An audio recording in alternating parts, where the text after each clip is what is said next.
여러분 성경에 나오는 인물 중에서 누구를 좋아하느냐고 물으면 대부분 뭐 요셉, 다윗, 다니엘, 또 뭐 바울 이런 사람들을 이야기하곤 하는데 야곱이 좋다고 말하는 사람들이 가만히 보면 그렇게 많지 않습니다.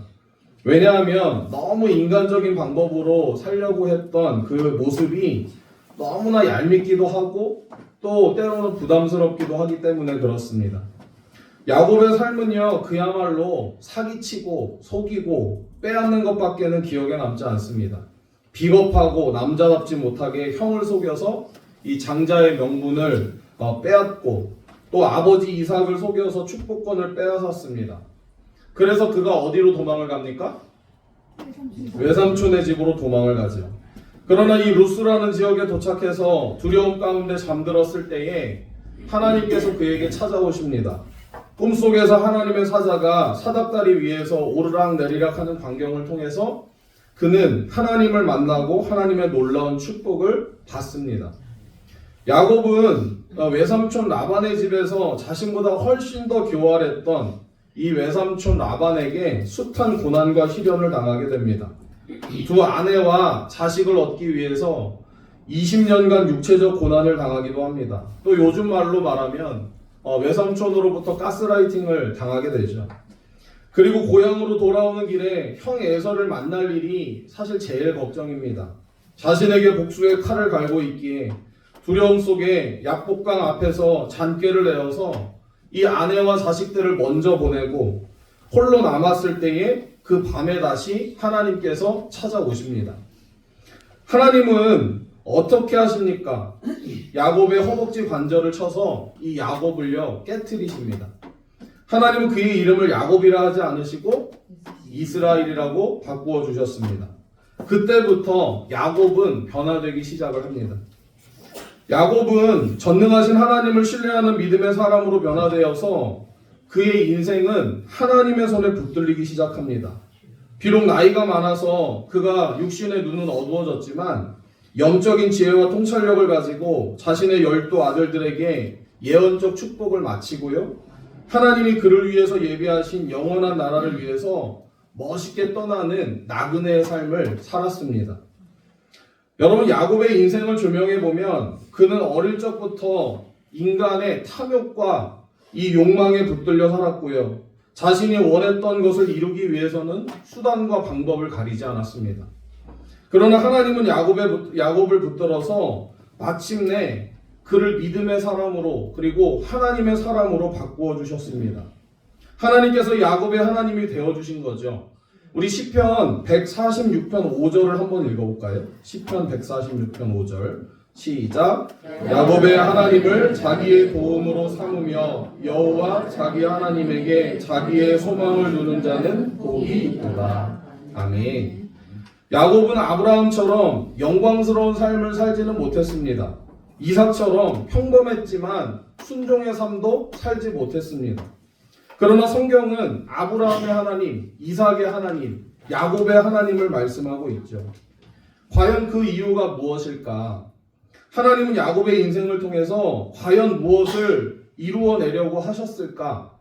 오늘 하나님의 말씀을 듣고 우리에게 어떤 교훈을 주시기 위해서 야곱의 인생을 우리 앞에 펼치시고 그 이름을 여전히 믿음의 영웅들 앞에 열거하고 있는지 우리가 함께 살펴보기를 원합니다. 하나님은 인간의 탐욕과 욕망, 자신의 고집에서 벗어나지 못했던 이 야곱을 부르셔서 결국 믿음의 사람으로 변화시키는 하나님의 궁극적인 승리가 있었다라고 하는 것을 증거하시고자 하셨던 거죠. 오늘 야곱의 믿음과 그의 삶을 우리가 다시 한번 조명해 보면서 나의 믿음을 한번 되돌아볼 수 있는 귀한 시간이 되시기를 간절히 바랍니다.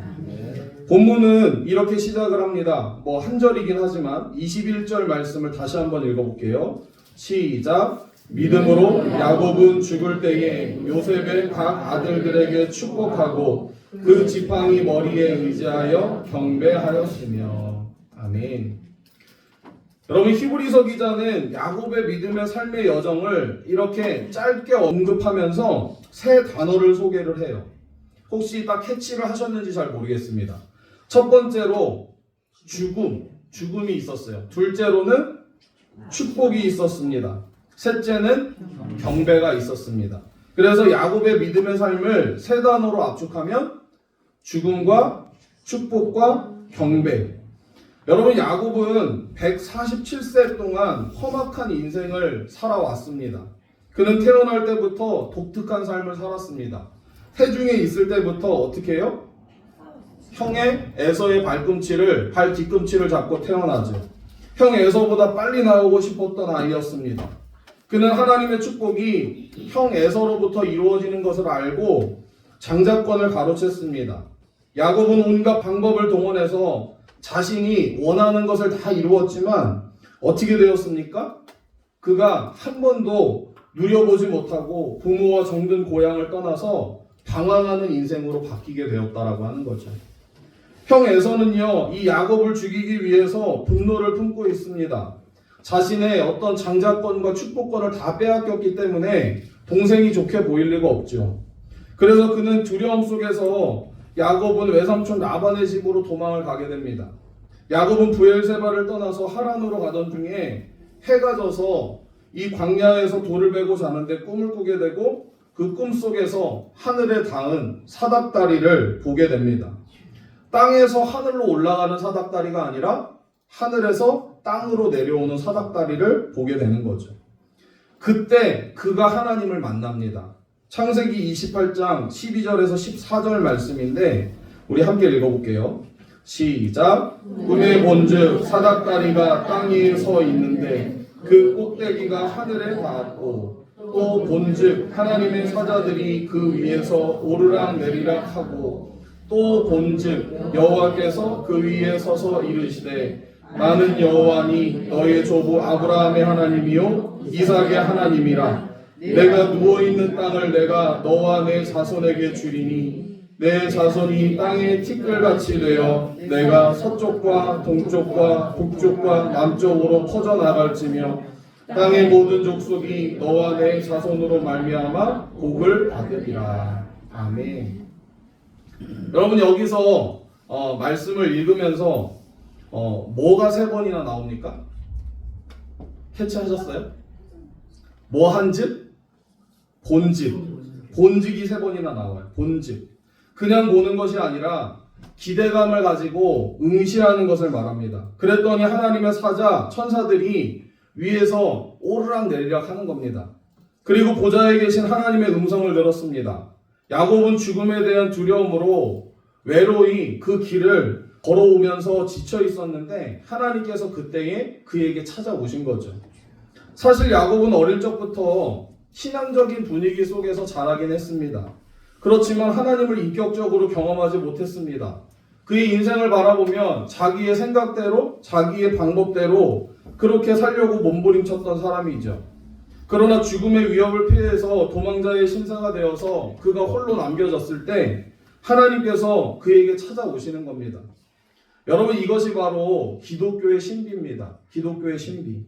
세상 모든 종교는요, 자신이 힘쓰고 노력해서 자신이 믿는 그 신을 감동시켜야, 어르고 달래야 그 신의 노가 풀려서 복을 받는다라고 생각을 합니다. 그러나 기독교의 복음은요, 우리가 죄인 되었을 때에 어떠한 자격과 조건을 갖추지 않았음에도 불구하고 하나님께서 먼저 우리를 택하시고 불러주셔서 찾아오시는 겁니다. 그리고 하나님은 축복을 약속하십니다. 내가 너와 함께 하겠다. 내가 어디로 가든지 너를 지킬 것이다. 너를 이끌어 이 땅으로 돌아오게 하겠다. 라고 약속하십니다. 여러분, 야곱은 자신을 찾아오신 하나님을 인격적으로 경험했습니다. 그의 믿음은 하나님에 대해서 영적 눈을 뜨기 시작을 하는 거죠. 그러나 야곱은요, 외삼촌 라반의 집에서 수많은 고생을 하게 됩니다. 외삼촌에게 수없이 속습니다. 자신이 속이며 살아왔는데 20년을 지내면서 그는 품삯을 10번이나 더 떼먹힘을 당하게 되죠. 또 우리가 한편으로 생각할 때는 자업자득이다 이렇게 생각할 수도 있겠지만 어찌 되었든 간에 그는 그보다 더 교활한 외삼촌을 만남으로 인해서 많은 고생을 하게 됩니다. 그는 인생의 고난과 연단을 통해서요, 영적 훈련을 받게 됩니다. 그러나 아직 하나님의 사랑으로 완전히 변화된 것은 아닙니다. 이제 야곱은 20년간의 타향살이를 마치고 다시 고향으로 돌아오게 되는데요. 그러나 문제가 생겼습니다. 그의 마음속에는 두려움이 있었어요. 누구 때문에? 네, 형 에서 때문에. 왜냐하면 형 에서가 복수심에 불타서 400명의 사병을 거느리고 이 야곱을 만나기 위해서 달려오고 있습니다. 그는 형 에서의 마음을 돌리기 위해서 인간적인 방법으로 예물을 준비합니다. 자신의 가족들은 전부 야복강을 건너게 하고 그는 홀로 밤을 거기서 지내는 거죠. 그날 밤에 야곱의 인생의 절정이라 할 수 있는 놀라운 경험을 하게 되는데요. 홀로 밤에 남았는데 어떤 사람이 이 야곱과 씨름을 하는 거죠. 여러분, 우리는 이 본문을 야곱이 하나님과 겨루어 이겼다라고 생각합니다. 밤새도록 기도했기 때문에 그가 마침내 하나님의 축복을 받아내었다라고 생각을 하죠. 야복강에서 씨름은 야곱이 먼저 씨름을 건 것이 아니라 바로 하나님께서 먼저 싸움을 걸어오신 거죠. 그리고 이 야곱을 변화시키기 위해서 다시 찾아오신 겁니다. 야곱은요, 씨름을 하다가 그분이 에서가 보낸 자객이 아니라 하나님이심을 깨닫게 됩니다. 그리고 날이 새려 할 때에 당신이 내게 축복하지 아니하면 절대로 가게 하지 않겠다 라고 이렇게 야곱은 하나님을 악착같이 붙드는 거죠. 내가 이제는 주 없이 살 수 없습니다. 주님만이 나의 소망입니다. 고백을 하는 겁니다. 그때 하나님은 묻습니다. 내 이름이 무엇이냐? 내 이름이 무엇이냐? 여러분, 하나님께서 이름이 몰라서 물었을까요? 이름을 통해서 야곱 자신이 누구인가를 확인시키시고자 싶었던 거예요. 야곱은 대답합니다. 네, 야곱입니다. 여러분, 야곱의 뜻이 무엇입니까? 속이는 자, 빼앗는 자, 그간에 자신의 생명을 위해서, 자신만을 위해서 달려왔던 자 아니었겠습니까? 야곱은 그날 밤에 지나온 자신의 인생 여정을 되돌아봤을 겁니다. 베델에서 놀라운 영적 경험을 했고요. 하나님의 축복을 약속받았지만 하나님의 은혜와 영광을 바라보지 못하고 살아왔습니다. 야곱은 하나님을 믿는 자지만 한 번도 그 하나님을 의지하지 못했습니다. 자신의 잔꾀를 부리면서 이 세상 것에 집착하면서 자신의 방법으로 살아왔기 때문에 이 야곱의 인생은요, 자기 힘과 노력, 자기 중심적인 삶이었다라고 하는 거죠. 철저하게 움켜쥐고 빼앗는 삶을 살기 위해서 그는 그저 그렇게 숨가쁘게 살아왔다는 겁니다. 지금까지 수많은 재물도 얻었고요. 세상적으로 항상 싸워서 이긴 것 같았지만 결국 그것은요, 하나님 앞에서는 아무런 의미가 없었다라고 하는 거예요. 소위 이 세상에서 성공, 출세를 했지만 하나님의 영광을 그는 제대로 바라보지 못했다는 거예요. 그래서 하나님은 그의 이름을 어떻게 바꾸십니까? 네, 다시는 내가 야곱이라 부를 것이 아니요 이스라엘이라 부르시겠다 말씀하시는 겁니다. 그 이유가 무엇이겠습니까? 내가 하나님과 및 사람들과 겨루어 이겼음이니라. 여러분, 어떻게 이 야곱의 관절이 부러졌는데 야곱이 이긴 것일까요? 마치 하루 강아지와 호랑이의 관계 아니겠습니까? 그런데 야곱이 이겼다고 합니다. 정말 야곱이 이긴 걸까요? 정말 야곱이 씨름을 잘해서 이겼을까요? 하나님이 져주신 거예요. 그는 세상적으로 져본 적이 없어요. 세상적으로는 져본 적이 없습니다. 그러나 하나님의 방법대로 이기는 것이 무엇인지 몰랐습니다. 그는 언제나 세상에서 승리한 것 같았지만 하나님 나라의 영광의 승리가 무엇인지를 그는 맛보지 못했습니다. 한 번도 경험하지 못한 거죠. 그래서 하나님이 져주신 거예요. 하나님 나라의 승리가 이런 것이다. 너가 좀 한번 맛보아라. 세상적인 승리를 쟁취할 것이 아니라 하나님 나라의 승리를 한번 맛보아라. 이렇게 져주신 거예요. 여러분, 믿음이란 무엇입니까? 우리가 치열한 이 세상 속에 살면서도 하나님의 영광을 바라보는 것인 줄로 믿습니다. 우리는 어느 한순간에 하나님의 은혜를 경험하고 믿음의 세계에 들어갑니다.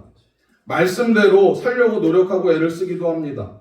그런데 어떻습니까? 시간이 조금 지나고 나면 야곱처럼 하나님이 주인이 아니라 결국 또한 내가 주인이 되려고 하는 거죠.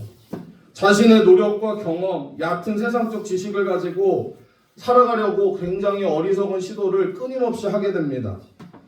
여러분, 그러므로 다 깊은 믿음의 세계, 하나님의 은혜와 영광의 세계를 바라보지 못하고 구원은 얻었지만 우리가 늘 바라보면 피상적인 믿음의 수준에 머물러 있다라고 하는 거예요.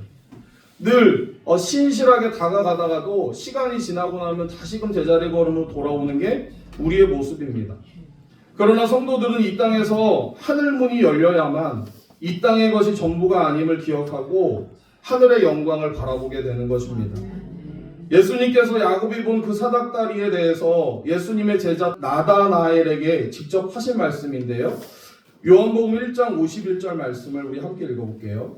시작. 또 이르시되 진실로 진실로 너희에게 이르노니 하늘이 열리고 하나님의 사자들이 인자 위에 오르락 내리락 하는 것을 보리라 하시니라. 아멘. 예수님께서는 야곱이 꿈에서 보았던 하늘과 땅을 연결하는 이 사닥다리가 하나님과 세상을 연결하는 중보자이심을 말씀하고 계시는 거죠. 하나님과 동등하신 예수님께서 사람의 몸을 입고 이 땅에 오셔서 우리의 죄를 위해서 죽으심으로 땅에 속한 우리가 이 하늘의 신령한 복, 영생의 복을 누리게 된 겁니다. 그러므로 믿음을 가진 자는 하늘 문이 열린 자이고요. 그리고 이 땅에서 하나님 나라의 영생을 보는 자인 줄로 믿습니다. 여러분, 믿음으로 산다고 하는데 이 땅의 것만을 주목하고 있지는 않습니까? 우리가 정말 하나님의 나라의 시민이라고 하는데 이 땅의 것에 연연하면서 살아가고 있지는 않습니까? 이 땅에서 믿음의 눈을 열어서 하늘의 영광을 바라보지 못하고 살아간다면 아직도 변화되지 않은 야곱처럼 살아가는 겁니다. 그러나 구원받은 저와 여러분은 날마다 이 세상 속에 살면서도 하늘의 영광을, 하늘의 소망을 바라보며 살아갈 수 있기를 간절히 바랍니다. 이 야곱을 찾아오신 하나님은요, 야복 나루터에서 세겜 땅에서 머물려고 했을 때 다시 일어나 하나님을 만났던 베델로 올라가라고 말씀하시죠. 여러분, 야곱의 인생 속에 여러 가지 아픈 경험들을 보게 되는데 무엇보다도 그에게 있어서 아픈 경험이라 하면 사랑하는 아들 요셉을 잃어버린 겁니다. 그리고 가나안 땅에 큰 흉년이 들게 되죠. 그러나 야곱은 그 모든 순간에도 점점 하나님을 신뢰하는 하나님의 사람으로 변화되어가는 모습을 보여줍니다. 여러분, 애굽의 총리인 요셉은요, 양식을 구하기 위해서 온 형제들에게 곡식을 주면서 다시 올 때는 어떻게 해요? 막내 동생 베냐민을 꼭 데려오라고 명령을 합니다. 그러나 형들은 아버지 야곱에게 차마 이 말을 할 수가 없는 거예요. 왜냐하면 이 아버지 야곱이 요셉을 그렇게 애지중지했다가 요셉을 잃어버리고 나니까 이 막내 아들 베냐민에게 또 온 마음을 다 쏟게 되는 거죠. 베냐민을 더욱 사랑하고 아꼈기 때문에 차마 이 말은 할 수가 없었던 겁니다. 그러나 야곱은 애굽에서 가져온 양식이 다 떨어지자 다시 애굽으로 가서 양식을 좀 사오라고 합니다. 이에 넷째 아들 유다가 애굽 총리에게 가서 아버지와 동생 얘기를 했더니 너희 아우와 너희가 함께 오지 않으면 내가 결코 내 얼굴을 보지 못한다라고 그렇게 말했다고 전하는 거죠. 그러므로 아버지께서 우리와 아우 베냐민을 보내주시면 내가 가서 양식을 사오겠습니다 라고 아버지 이 야곱에게 말을 합니다. 여러분, 애굽에는요 이미 둘째 아들 시므온이 붙잡혀 있어요. 야곱은 베냐민을 애굽에 보내는 것을 처음에는 허락하지 않습니다. 그러나 곧 야곱은 베냐민을 애굽에 보내기로 마음을 먹어요. 그래서 우리 창세기 43장 14절을 좀 함께 읽어볼게요. 창세기 43장 14절 시작. 전능하신 하나님께서 그 사람 앞에서 너희에게 은혜를 베푸사 그 사람으로 너희 다른 형제와 베냐민을 돌려보내게 하시기를 원하노라. 내가 자식을 잃게 되면 이르리로다. 아멘. 여러분, 야곱이 누굽니까? 자신의 목표하고 원했던 것은 반드시 이루려고 또 반드시 이루기 위해서 정말 무슨 수단과 방법을 쓰지 않았던 쟁취했던 사람이었고요. 그는 포기를 모르는 사람이었습니다. 그러나 하나님께서 은혜를 베푸시면 베냐민과 다른 아들들은 곧 돌아오게 될 것이라고 고백합니다. 자신의 전 생애 속에서 처음으로 이 전능하신 하나님을 고백을 하는 거예요. 그러면서 우리가 아까 읽은 말씀의 마지막에 보면 내가 자식을 잃게 되면 잃으리라. 여러분, 이 고백은요, 아무나 할 수 있는 고백이 아닙니다. 야곱은 베냐민을 포기하는 것이 아니에요. 전능하신 하나님을 끝까지 신뢰하는 겁니다. 그는 이제 전능하신 하나님 자신에게 찾아오셔서 만나주시고 자신의 인생 속에서 간섭하시는 하나님의 손길을 체험했습니다. 그리고 전능하신 하나님의 손에 모든 것을 의탁하고 신뢰하게 되는 거죠. 여러분, 믿음은요, 끝까지 하나님을 신뢰하는 것인 줄로 믿습니다. 나는 부족하고 연약하나 전능하신 하나님이 내 인생의 손을 잡으실 때에 우리의 삶에 쓰나미처럼 밀려오는 유혹의 세상 속에서도 우리에게 세상을 이길 수 있는 믿음을 허락해 주실 줄로 믿습니다. 성경은 야곱의 마지막 임종의 순간, 마지막 순간을 이렇게 기록을 하는데요. 창세기 47장 30절을 좀 읽어볼게요. 47장 30절 시작. 야곱이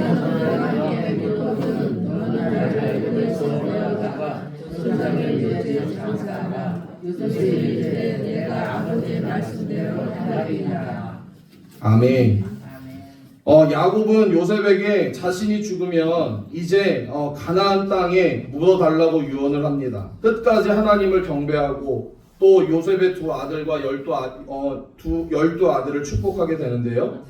여러분, 오늘 야곱의 삶과 그의 믿음을 통해서 우리에게 뭐라고 말씀하십니까? 오늘 우리의 믿음의 삶도 야곱처럼 정말 베델에서 찾아오신 그 하나님을 만났고요.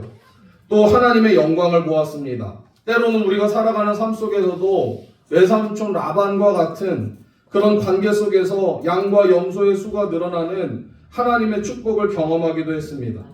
그래도 변화되지 않을 때 우리는 야뽕 나루터에서 허벅지 관절이 부스러지는 체험도 경험했을 겁니다. 우리가 살아가는 삶의 방법은 여전히 세상적이죠. 끝까지 하나님의 방법대로 하나님을 의지하지 않는다는 겁니다. 기회가 있으면 언제든지 정말 하나님의 은혜와 그분이 공급하시는 신령한 복보다 우리는 세상적인 세속적인 복에 의지하고 연연하면서 살아갑니다. 여러분, 믿음은요, 이 세상에서 하늘의 영광을 바라보며 사는 것인 줄로 믿습니다. 그러니 끝까지 하나님을 신뢰하고 붙들고 살아가게 될 때에 우리 가운데 하나님의 은혜가 임하고 또한 세상 가운데 우리가 또한 하나님의 축복의 통로로서 살아갈 수 있는 줄로 믿습니다. 여러분, 지금까지 우리가 이 야곱과 같은 인생을 살았습니까? 정말 야곱이 하나님을 비로소 만나고 이스라엘이 된 것처럼 저와 여러분들의 삶도 정말 그 이스라엘의 하나님을 우리가 만나고 그 삶을 살아가는 우리 신성교회 모든 성도들이 다 되시기를 주님의 이름으로 간절히 축원합니다.